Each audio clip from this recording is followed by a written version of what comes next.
नमस्कार विद्यार्थी मित्र, आज हम कक्षा 7 में समय सारणी के बारे में पढ़ेंगे। समय सारणी का अर्थ है कार्य के अनुसार समय का विभाजन। हम कोई भी कार्य करें तो समय के अनुरूप ही करना चाहिए। अंग्रेजी में इसे हम टाइम टेबल भी कहते हैं। समय सारणी के अनुसार कार्य करने से हमारे समय की बचत होती है, साथ ही साथ हमारे जीवन में व्यवस्था भी आती है। विद्यार्थी जीवन में समय सारणी का बहुत ही महत्व होना चाहिए, क्योंकि विद्यार्थी जीवन में दिनचर्या का बहुत महत्व होता है। समय सारणी के अनुसार अपनी दिनचर्या का पालन करने से ही समय का सदुपयोग हो सकता है। इसीलिए तो आप देख सकते हैं कि बस की समय सारणी होती है, रेलवे की समय सारणी होती है। यह सारी चीज़ों की समय सारणी इसीलिए ज़रूरी है क्योंकि समय सारणी से लोगों को समय पर आने जाने का ध्यान रहता है और यात्रा भी बहुत अच्छी तरह से और सुविधापूर्ण हो सकती है। इसीलिए समय हमारे जीवन में बहुत ही कीमती होता है। जो व्यक्ति समय का महत्व समझता है वह व्यक्ति जीवन में आगे बढ़ सकता है। यानी कि समय के सदुपयोग से ही किसी भी कार्य को हम व्यवस्थित ढंग से आयोजन से पूर्ण कर सकते हैं। समय की बचत से ही हमारे रोज़ बरोज़ के कार्य जो होते हैं वह अच्छी तरह से हम पूर्ण कर सकते हैं। इसीलिए समय सारणी का होना यानी कि टाइम टेबल का होना हमारे जीवन में बहुत ही महत्वपूर्ण है। हम जब से यानी कि सुबह से जागने से लेकर रात को सोने तक जो कार्य करते हैं वह समय अनुसार ही करने चाहिए, तभी हमारे जो सारे कार्य होते हैं वह अच्छी तरह से पूर्ण हो जाते हैं। खास तौर पर विद्यार्थी जीवन में समय का बहुत ही महत्व होना चाहिए, क्योंकि अगर हमने यह जो हमारा जो समय है वह जो हम बिगाड़ेंगे तो आगे चलकर बहुत ही तकलीफ होने वाली है। इसीलिए हमें कोई भी कार्य हो, वह पढ़ने का कार्य हो, चाहे घर का कार्य हो या कोई भी कार्य हो, हर हमेशा समय अनुसार ही करना चाहिए। तो आपको आपकी नोटबुक में दिए गए जो समय का टाइम टेबल जो दिया गया है वह आपको कैसे पूर्ण करना है वह आज हमें देखना है। तो बच्चों, आप रोज़ सुबह में जागने से लेकर सोने तक क्या क्या प्रवृत्ति करते हैं, यह सारी प्रवृत्ति यहाँ पर आपको लिखनी है। तो सबसे पहले हम लिखेंगे उठने का समय, यानी कि 6 बजे। तो 6 बजे उठने के बाद हम क्या करते हैं, तो सबसे पहले तो दांत साफ करते हैं। दांत साफ करना, फिर नित्यक्रम,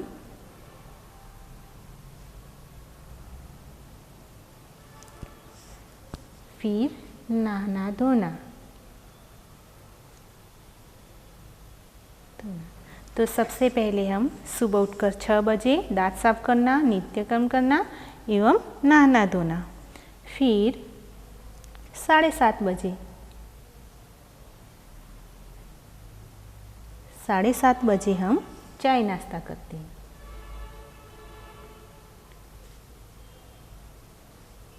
यह सिर्फ मैं उदाहरण के रूप में लिख रही हूँ। आपको आपका जो टाइम टेबल है, समय सारणी है, यही लिखना है। आप कितने बजे उठते हैं, कोई व्यक्ति होता है 6 बजे उठता है, कोई 7 बजे उठता है या कोई 5 बजे भी उठता है।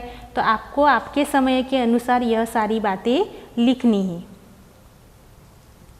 7:30 बजे चाय नाश्ता, फिर 8 बजे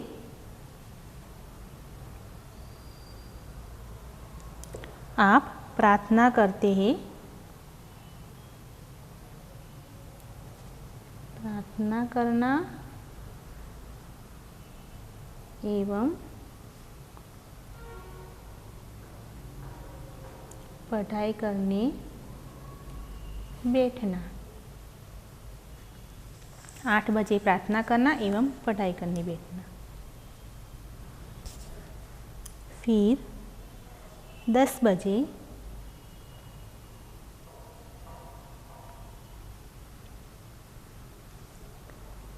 आप भोजन करके स्कूल जाना। फिर 11 से 5 बजे तक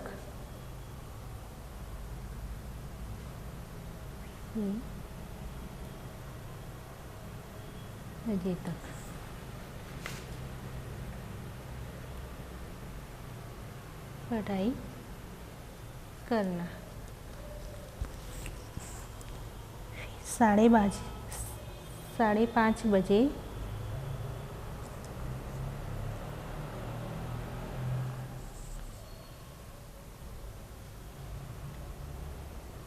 घर लौटना एवं नाश्ता करना। फिर 6 से 7 बजे तक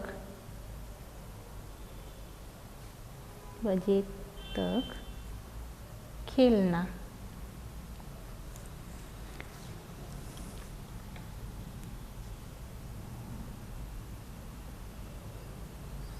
7:30 बजे भोजन करना।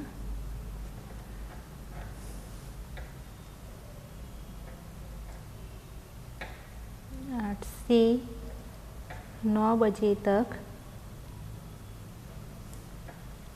गृह कार्य करना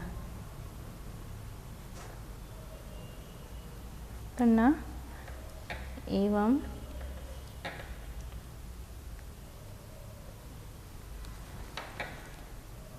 9 से 10 बजे तक मनोरंजन तथा शयन करना। देखिए, यह मैंने 6 बजे से लेकर 10:30 बजे तक की आपकी दिनचर्या लिखी है। तो मैंने लिखा है कि 6 बजे तक मैं जाग जाता हूँ, तो दांत साफ करना, नित्यक्रम करना एवं नहाना धोना। फिर 7:30 बजे चाय नाश्ता करना, 8 बजे तक प्रार्थना करना एवं पढ़ाई करना, 10 बजे तक भोजन करके स्कूल जाना एवं 11 बजे से 5 बजे तक पढ़ाई करना स्कूल में। फिर 5:30 बजे घर लौटना और फिर चाय नाश्ता करना, 6 से 7 बजे तक खेलना, 7:30 बजे भोजन करना एवं 8 से 9 बजे तक गृह कार्य करना, 9 से 10 बजे तक मनोरंजन, फिर बाद में सो जाना। यह मैंने 6 बजे से 7:30 बजे। आप इसके अलावा आपकी दिनचर्या भी लिख सकते हैं। तो उसमें आप कितने बजे, आप यहाँ पर मैंने लिखा है कि 11 बजे पढ़ाई करने जाना, यानी कि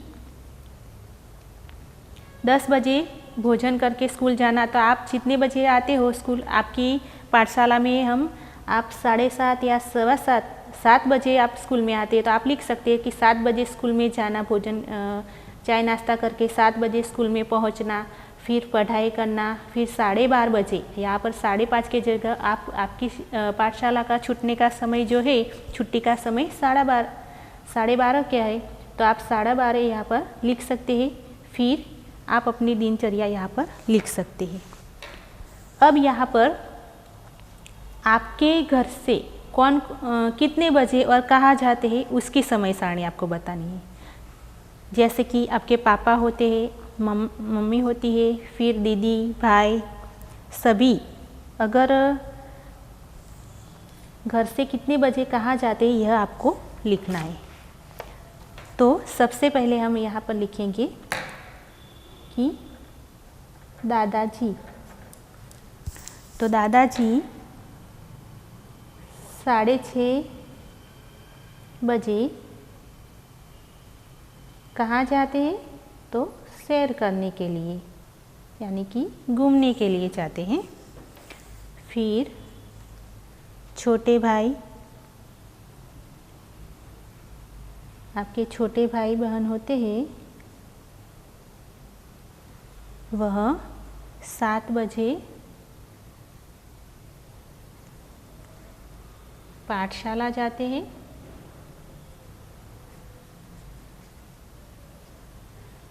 फिर बड़ा भाई होता है अगर, तो वह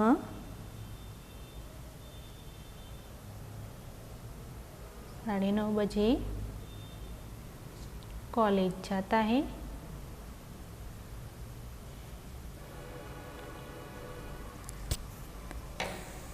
आपके पिताजी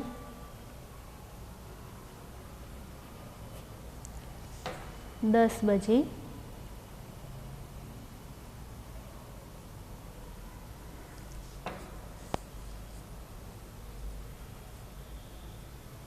दुकान जाते हैं।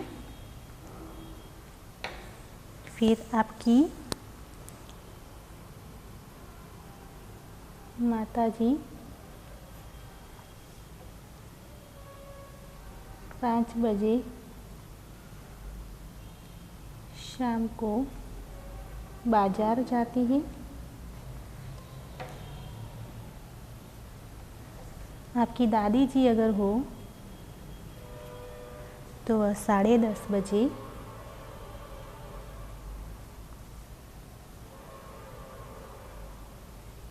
मंदिर में जाती है। तो यहाँ पर आपके घर में, यहाँ पर मैंने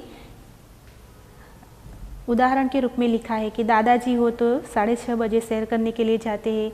छोटा भाई बहन हो तो वह पाठशाला जाता है। बड़ा भाई हो अगर तो वह 10:30 बजे कॉलेज जाता है। पिताजी 10 बजे दुकान, या आपके पिताजी कोई जॉब कर रहे हो तो वह नौकरी कर रहे हो तो आप यह लिख सकते हैं माताजी, यानी कि आपकी मम्मी कोई जॉब कर रही हो, नौकरी कर रही हो तो यह आप लिख सकते हैं। फिर दादी 10:30 बजे मंदिर जाती है। तो इस प्रकार आपको यह सारे, यानी कि 2 जो कोष्टक दिए गए हैं, एक तो है आपका, यानी कि आप कितने बजे से कितने बजे तक उठते हैं और सोते हैं, यह लिखना है। दूसरा, आपको आपके घर में जो सभ्य है वह कहाँ कहाँ जाते हैं और कितने बजे जाते, यह आपको लिखना है। अब विद्यार्थी मित्र, यहाँ पर आप देख सकते हैं, मैंने सबसे पहले आपसे कहा था कि रेलवे स्टेशन हो या बस का समय सारणी होना आवश्यक थे। तो आप सबसे पहले यहाँ पर देख सकते हैं कि प्लेटफॉर्म नंबर, यहाँ पर बस की जो प्लेटफॉर्म नंबर होती है यह पर दी गई है। तो प्लेटफॉर्म नंबर 1 पर यहाँ पर कितनी सारी बसें खड़ी होती है, तो सूरत से रापर, राधनपुर गांधीनगर, राधनपुर मुंद्रा, राधनपुर रापर। फिर प्लेटफॉर्म नंबर 2 पर आप देख सकते हैं कि राधनपुर नारायण सरोवर, हारीज भुज, मेहसाना नखत्राणा, विसनगर भुज। फिर प्लेटफॉर्म नंबर 3 पर आप देख सकते हैं, यहाँ पर सारी बसों के खड़ी रहने के समय भी दिए गए हैं कि कितनी देर तक यह खड़ी रहेगी और कितने बजे यह निकलने वाली है। तो सारे प्लेटफॉर्म 1, 2, 3, 4 और 5 प्लेटफॉर्म दिए गए हैं। आप भी जब मुसाफिर यात्रा पर जाते हैं तो आपने देखा होगा कि रेलवे स्टेशन पर या बस स्टेशन पर प्लेटफॉर्म नंबर यहाँ पर लिखे हुए होते हैं और वही सारी बसें जो होती है यह प्लेटफॉर्म नंबर पर आकर ही खड़ी हो जाती है और वहाँ पर बोर्ड भी लगाया होता है बस पर। आप देख सकते हैं कि कई बसों के काले रंग के जो रंग से लिखे हुए बोर्ड होते हैं, दूसरे यानी कि लाल रंग से लिखे हुए बोर्ड भी होते हैं। तो यानी कि काले रंग वाले जो लिखे हुए बोर्ड होते हैं उसे हम लोकल बस कहेंगे और लाल रंग से लिखे हुए जो बोर्ड होते हैं उसे हम एक्सप्रेस बस कहेंगे। यहाँ पर राधनपुर बस डिपो के पालमपुर विभाग का यहाँ पर कार्यक्रम यहाँ पर दिया गया है, समय सारणी। आप देख सकते हैं कि कई बार हर पूनम के लिए एक्स्ट्रा बस भी रखी जाती है। तो इस प्रकार यहाँ पर समय सारणी दी गई है। अब यहाँ पर आपको प्रश्न के उत्तर लिखने हैं कि काले रंग से लिखित रूट का क्या मतलब है। तो काले रंग से लिखित रूट का क्या मतलब है, तो लोकल बस। इसका उत्तर होगा लोकल बस।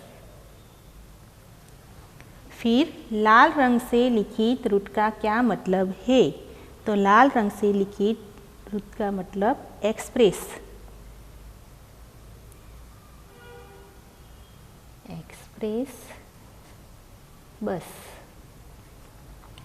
फिर अब बताइए कि प्लेटफॉर्म नंबर 2 से जाने वाली अंबाजी माता मठ बस लोकल है या एक्सप्रेस। तो यहाँ पर आप देख सकते हैं कि प्लेटफॉर्म नंबर 2, तो प्लेटफॉर्म नंबर 2 कहाँ पर है? प्लेटफॉर्म नंबर 2 यही है। तो यहाँ पर माता का मठ जाने वाली बस एक्सप्रेस है या, तो वह होगी एक्सप्रेस। लोकल है या एक्सप्रेस, तो होगी एक्सप्रेस। फिर प्लेटफॉर्म नंबर 4 से जाने वाली वलसाड थराद बस समय सारणी के अनुसार 17:45 बजे जाएगी। तब आपकी घड़ी में घड़ी के अनुसार कितना समय होगा? तो यहाँ पर प्लेटफॉर्म नंबर 4, यहाँ पर आप देख सकते हैं कि वलसाड थराद, यहाँ पर प्लेटफॉर्म नंबर 4 में जो लास्ट में लिखा हुआ है, तो 17:45 यहाँ पर लिखा हुआ है, तो उसका समय होगा 5:45।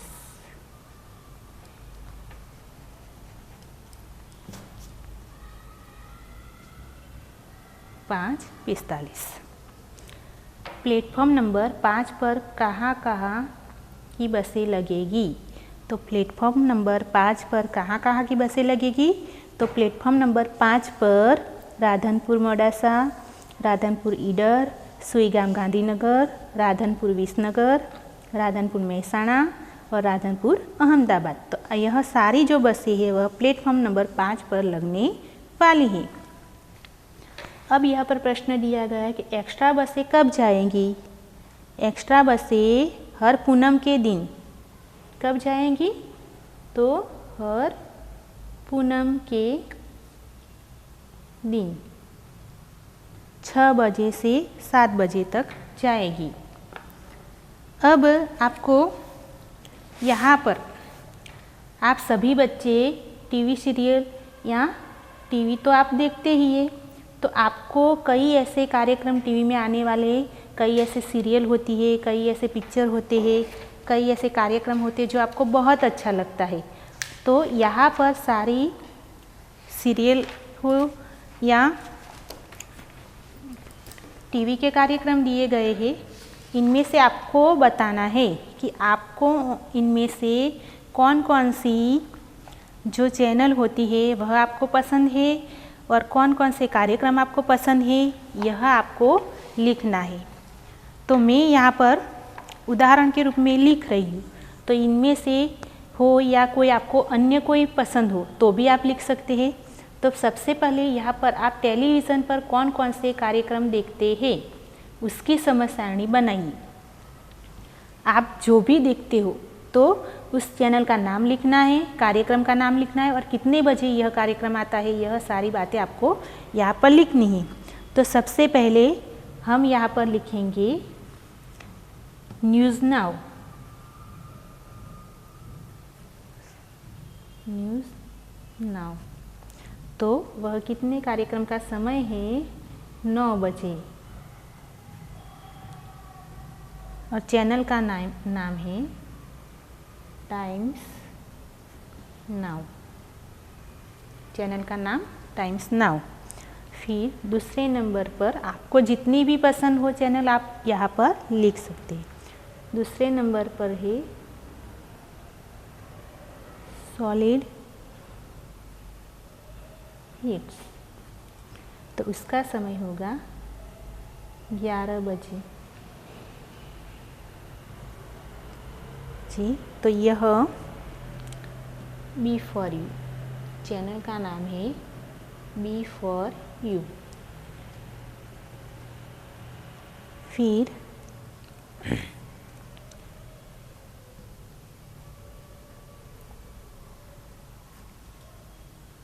आवाज दे कहाँ है, यह कोई सीरियल या पिक्चर का नाम होगा। तो यहाँ पर उसका जो समय दिया गया है वह भी चैनल बी फॉर यू।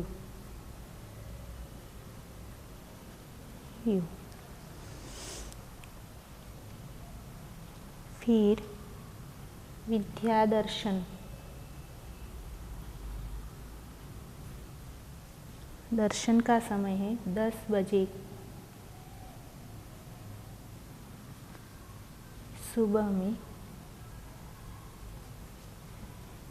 तो यह आता है DD 11 गुजराती पर।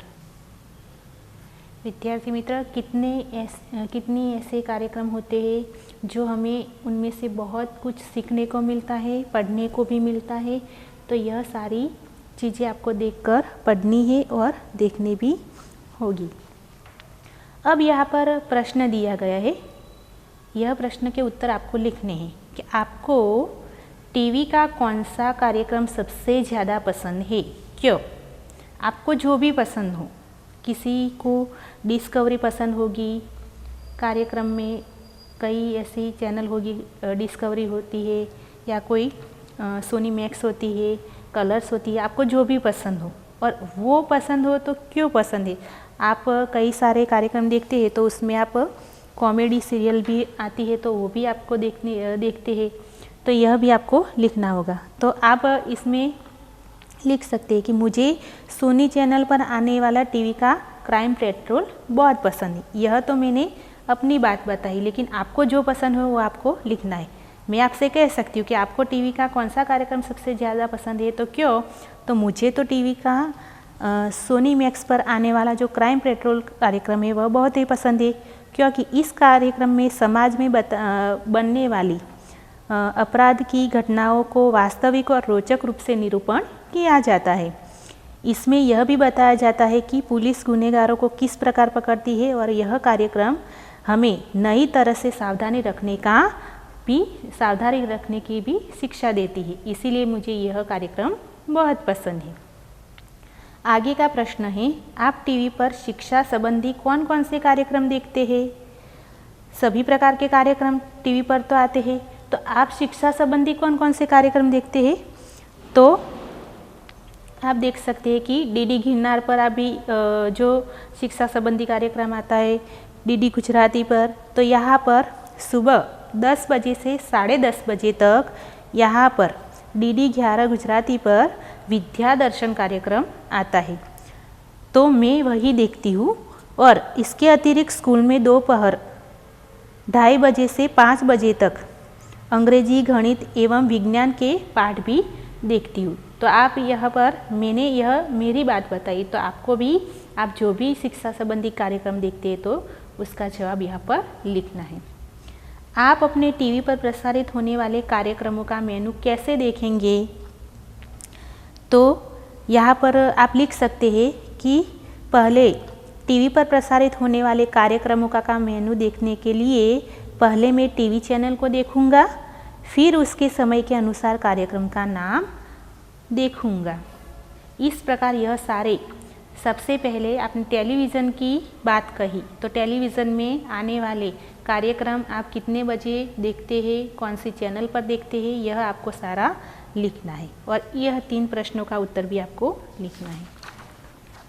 अब यहाँ पर आपका मनपसंदी जो है कि होटल बच्चा पार्टी, आप जब भी होटल में जाते हैं तो कई तरीके से अच्छी अच्छी चीज़ें आप मंगवाते हैं और खाते भी हैं।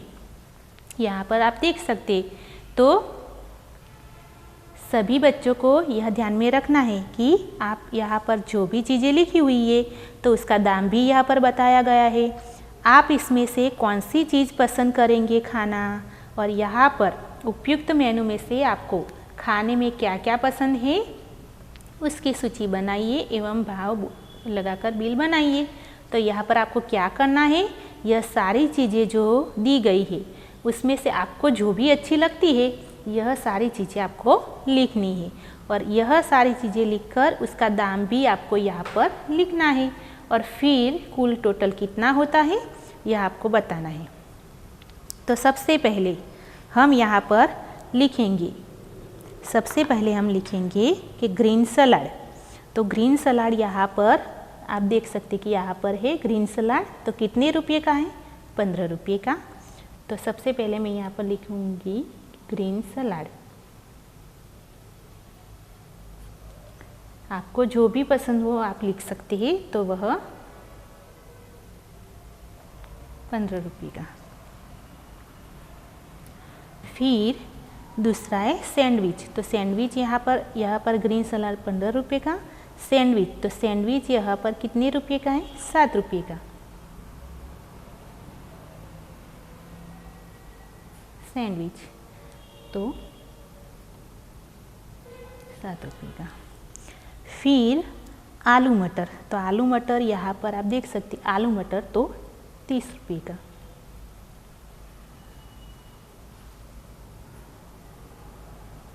आलू मटर 30 रुपये का। फिर आप यहाँ पर लिखेंगे कि परोठा। आपको परोठा अच्छा लगता है तो आप यहाँ पर परोठा मंगवाते हैं तो परोठा की कीमत होगी 7 रुपये। अब आपको आइसक्रीम मंगवानी है तो यहाँ पर आप लिख सकते हैं आइसक्रीम। आइसक्रीम की कीमत होगी 20 रुपये। तो यहाँ पर सारी चीज़ आप में से इनमें से जो जो चीज़ें आपको पसंद है यह आपने लिख दी। फिर इसका दाम भी यहाँ पर लिख दिया। तो 15, 7, 30, 7 और 20। तो टोटल हुआ आपका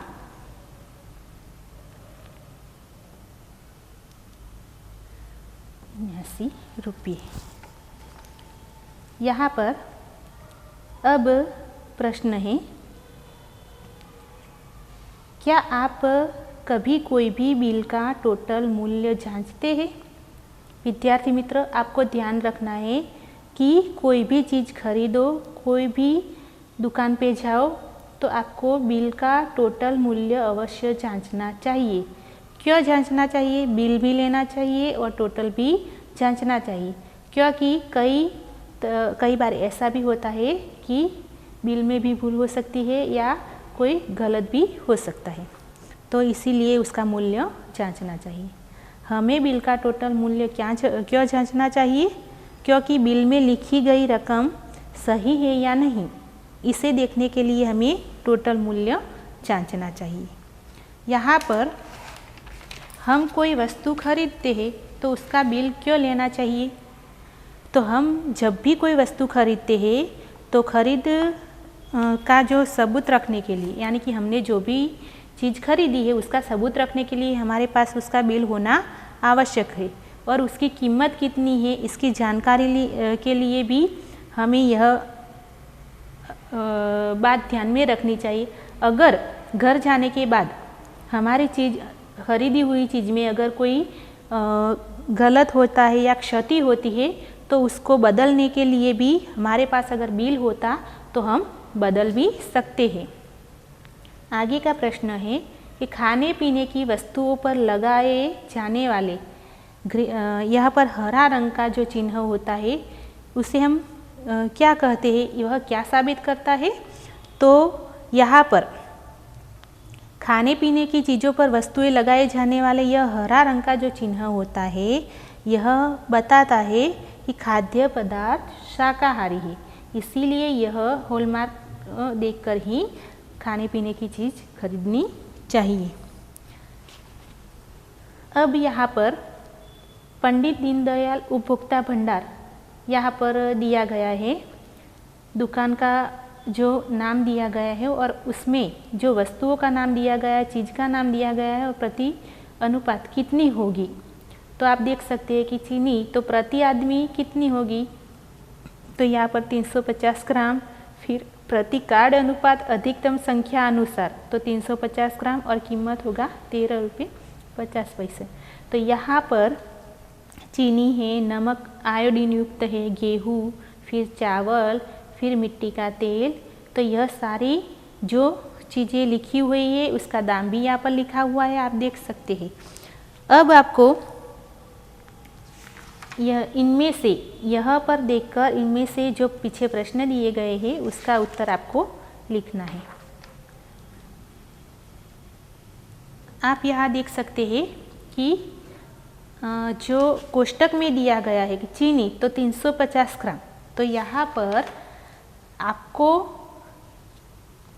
परिवार में 4 सभ्य अगर है तो उसमें 4 सभ्य में आपको चीनी कितनी मिलेगी, तो यहाँ पर लिख सकते हैं कि 1.4 किलोग्राम आपको चीनी मिलेगी।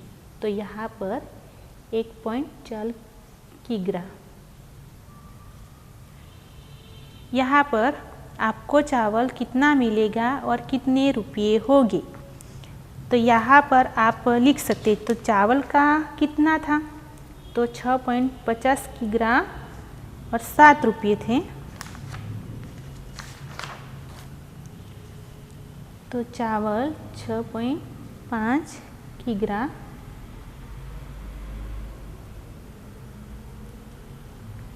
उसके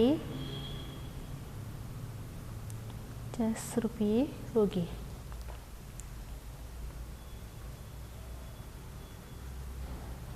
यहाँ पर हमें क्यों आयोडीन युक्त नमक खाना चाहिए, आयोडीन युक्त नमक क्यों खाना चाहिए, तो इसके जवाब में आप लिख सकते हैं कि हमारे शरीर के समुचित विकास के लिए आयोडीन होना बहुत ही ज़रूरी है। शरीर को आयोडीन न मिलने पर बौनापन आदि रोग जैसे हो जाते हैं। इनसे बचने के लिए हमें आयोडीन युक्त नमक ही खाना चाहिए। यानी कि अगर हमारे नमक में आयोडीन न हो तो कई तरह की बीमारियां भी हो सकती है।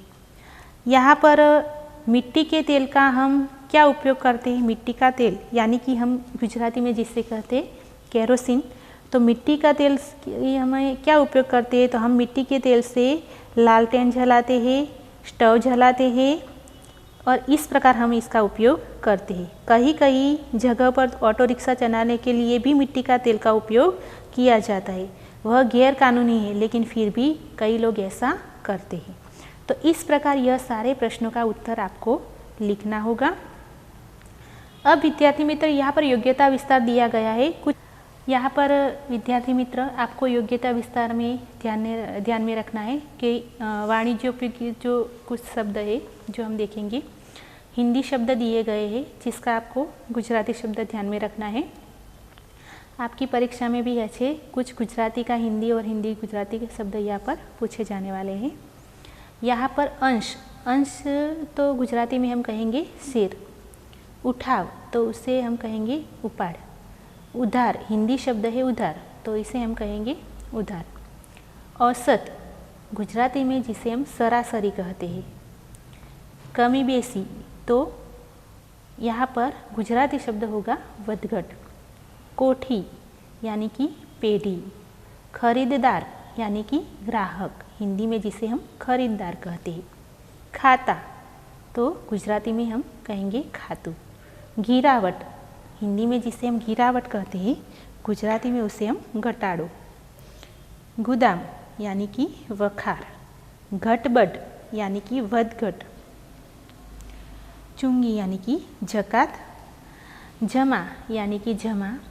जोखिम जिसे हम कहेंगे जोखम। थोक यानी कि जत्थाबंद। दस्तखत यानी कि सही। नकद यानी रोकड़ा। नीख यानी कि नेट। नीलाम होना यानी कि नीलाम करना या हराजी करना। पेशगी बयान, बयान करना यानी कि बानू। फुटकर यानी कि छूटक। बट्टा यानी वळतर। बढ़ती यानी उछाळो। बही यानी कि ચોપડો અને વહી। બીકવાલી એટલે यानी कि વેચાણ અને વિક્રિય, बिकने वाली, बिक वाली। मंगनी यानी मुदती या हुंडी। महसूल यानी नूर और महसूल। मुनाफा यानी गुजराती में जिसे हम कहेंगे नफ़ो। रुक्का यानी कि चेक। लाभांश जिसे हम गुजराती में कहेंगे फ़ायदो। लेवाली यानी कि खरीदी। सूद जिसे हिंदी में हम सूद कहते, गुजराती में हम ब्याज कहेंगे। हिसाब यानी कि हिसाब, और हिस्सेदार यानी भागीदारी। तो यहाँ पर आपने हिंदी शब्द और उसका गुजराती शब्द भी देखा। तो यह सारा जो कोष्टक है वह आपको अपनी तरीके से आपको सारे पूर्ण करने हैं।